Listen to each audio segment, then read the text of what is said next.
आम्ही घागरीत टाकायचा लोक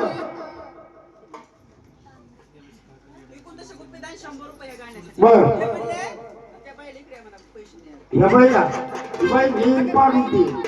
हळू का बाई bye bye bye bye bye bye bye ये बाया सगळ्या मावशे गुणान